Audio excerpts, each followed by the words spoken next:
The Abraham Series. Story number 10. God Rescues Lot. Taken from Genesis chapter 19, verses 1 through 29. This narrative takes place in the early evening of the same day as the previous two. When Lot originally chose the Jordan Valley for himself, the narrator made this comment: "Now the men of Sodom were extremely wicked, and sinners in opposition to the Lord."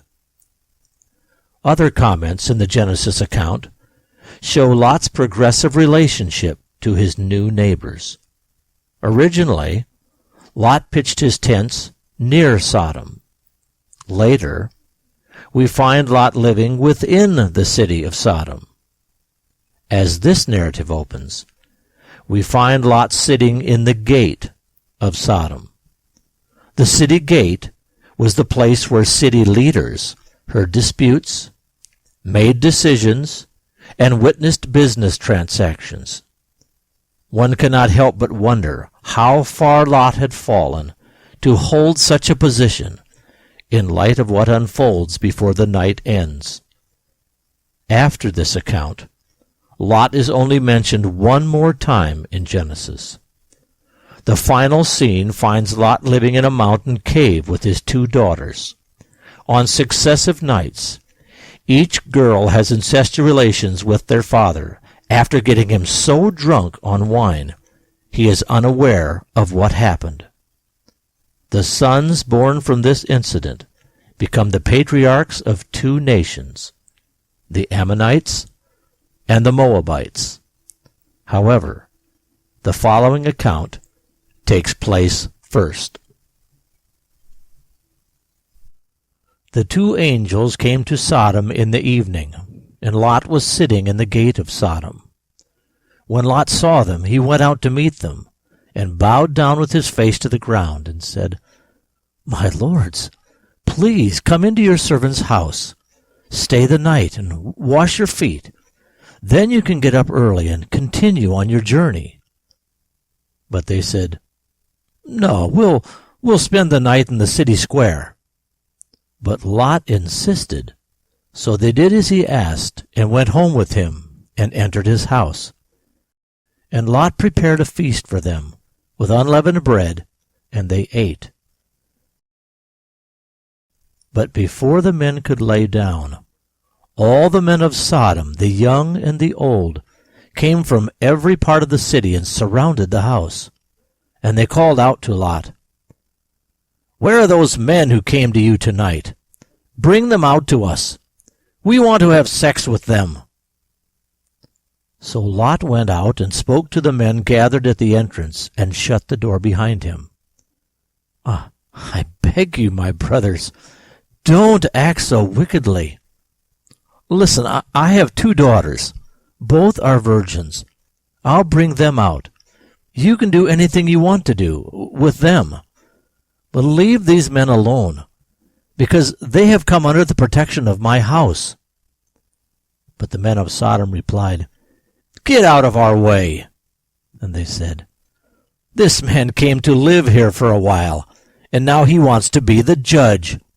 We'll treat you worse than them." And they forced Lot back against the door to break it down.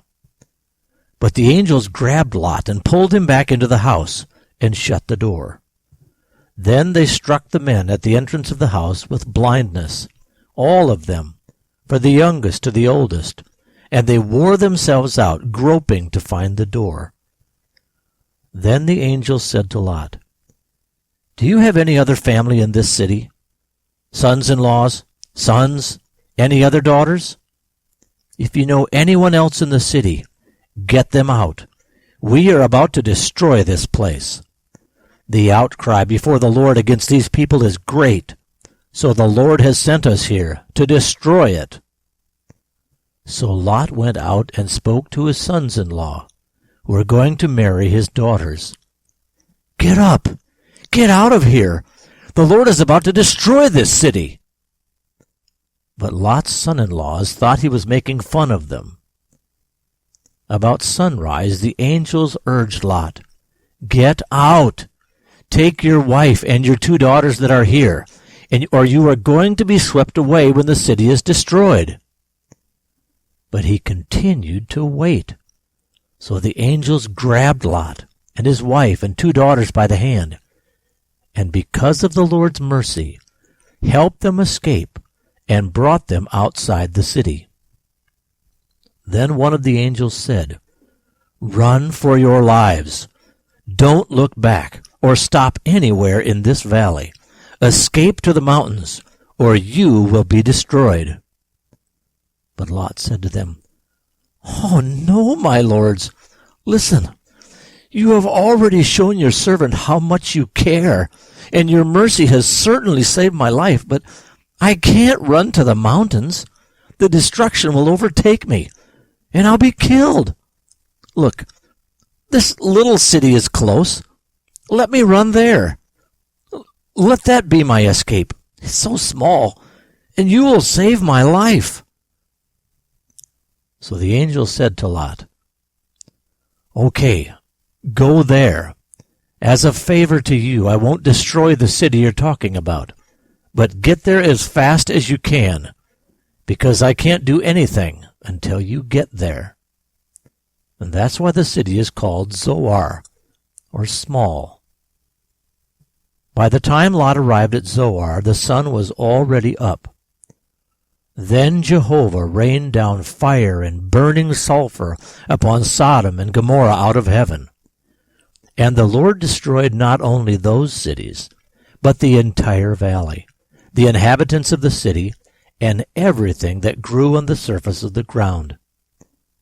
But Lot's wife, who was behind him, looked back, and was turned into a pillar of salt.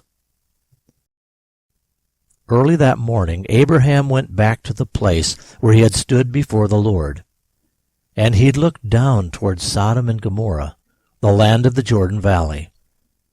Abraham looked, and smoke was rising like a furnace from the surface of the ground. So it happened. The Lord destroyed the cities of the valley. But God remembered Abraham, and sent and rescued Lot out of the midst of the destruction, though he did destroy the cities where Lot had lived. The Abraham Series, Story number 10, God Rescues Lot, taken from Genesis chapter 19, verses 1 through 29.